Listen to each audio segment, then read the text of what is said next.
Nous avons tous, en effet, été baptisés dans un seul esprit pour former un seul corps, soit juif, soit grec, soit esclave, soit libre. Et nous avons tous été abreuvés d'un seul esprit. Bien-aimés sœurs et frères, je suis très ravi ce soir, peut-être plus que d'habitude, de partager avec vous cette belle célébration. Et ceci, c'est pour plusieurs raisons. D'abord, ma réflexion aujourd'hui se porte sur trois choses, sur trois points. Je vais parler avec vous de la Pentecôte et j'ai une belle anecdote à partager avec vous. Et bien évidemment, j'ai entendu le candidat au baptême qui se dit peut-être, on dirait qu'il m'a oublié. Non, je ne t'oublie pas. Oui, je vais parler aussi du baptême. Abordons la fête anticipée qu'on appelle la Pentecôte. Après la mort de Jésus, et 50 jours après Pâques, les disciples se sont enfermés parce qu'ils vivaient encore sous le choc et dans la peur. Et c'est ainsi que leur peur va se transformer en bonheur et en joie. Acte 2 dit: dans un même lieu, quand tout à coup vint du ciel un bruit tel que celui d'un violent coup de vent qui remplit toute la maison. Il y a deux choses importantes. Dans un même lieu, tous ensemble, c'est-à-dire la communauté. Et c'est ainsi que Jésus vint se faire au milieu d'eux et leur dit: la paix soit avec vous.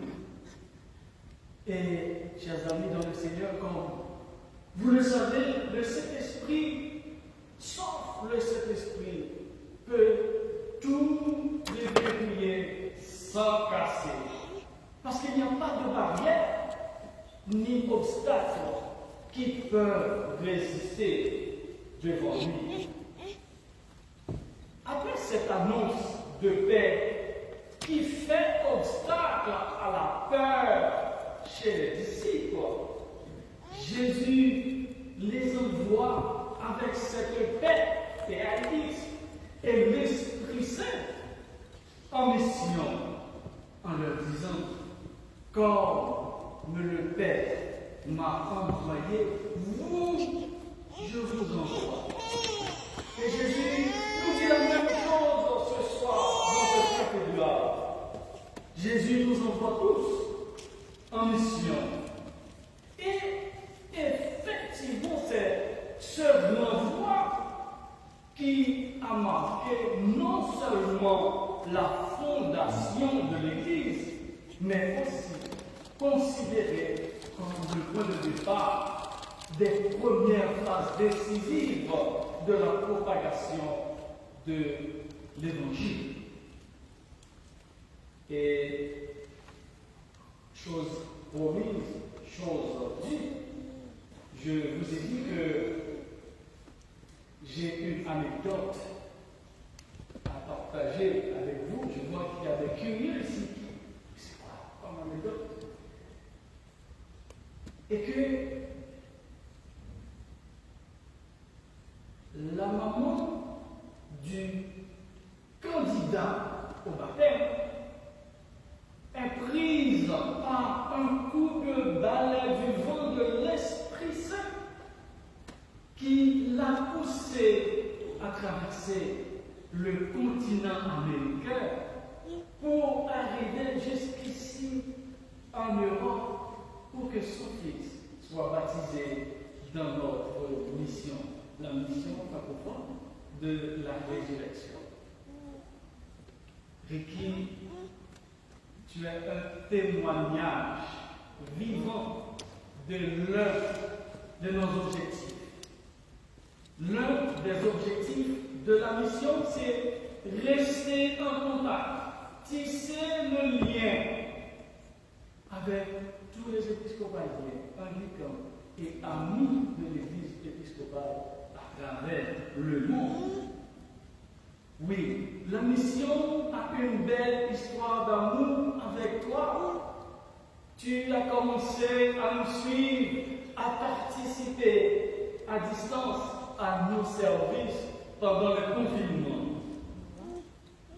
Oui, comme vous le savez, le confinement était une période difficile, une période de peur, mais avec l'aide de l'Esprit Saint, nous avons transformé ce moment de doute, de détresse en opportunité. Ainsi donc, ce baptême est le fruit de l'Esprit Saint et celui de notre travail. On parle du baptême. C'est normal pour expliquer c'est quoi le baptême. Baptême, baptisé du grec baptiso, du latin, le baptême, cela signifie plonger. Mais dès qu'on parle de baptême, on voit le baptême de Jean-Baptiste. On voit toujours deux aspects du baptême, immersion, aspersion. Mais la grande question qu'il faut se poser, est-ce que le qualificatif qu'on peut donner au baptême pour dire ah oui, ce baptême est bon ou pas, est-ce que cela dépend de la quantité d'eau? Mais non, parce que l'eau joue un rôle symbolique qui nettoie, qui lave les péchés, par exemple. Chez nous, à l'église épiscopale, nous faisons un baptême chrétien, c'est-à-dire fondé sur le Christ, et nous le faisons par aspersion. Le plus important pour nous, c'est ce que Jésus a ajouté au baptême, c'est-à-dire l'Esprit Saint. Et rappelez-vous très bien que le baptême de Jean-Baptiste était un baptême de conversion. Mais Jésus a rajouté une autre dimension au baptême, c'est l'Esprit Saint. Est-ce que Jésus avait remis en cause le baptême de Jean-Baptiste sur la manière de faire? Non. Et c'est l'une des raisons pour lesquelles aussi nous ne rebaptisons pas les gens ici. C'est-à-dire nous ne remettons pas en cause un baptême qui a été fait, soit par un grec, par un pasteur, ou dans une piscine, ou dans une rivière, ou par immersion ou par aspersion. Nous ne rebaptisons pas parce que nous savons qu'il y a un seul baptême. Oui. La Pentecôte est une leçon d'unité dans la diversité, comme vous l'avez remarqué tout à l'heure à travers les différentes langues. C'est une leçon d'unité dans la diversité de langues et de cultures qui est contraire à l'uniformité, c'est-à-dire non à la pensée unique, non à la langue unique, non à toute forme de préjugés.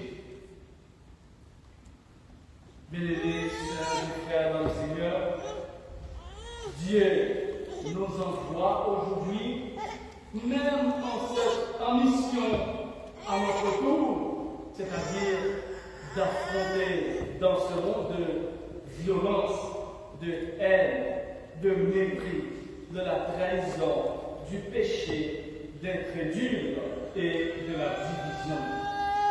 Il nous dit aujourd'hui, allez partout dans le monde, faites des disciples, les baptisants, au nom du Père et du Fils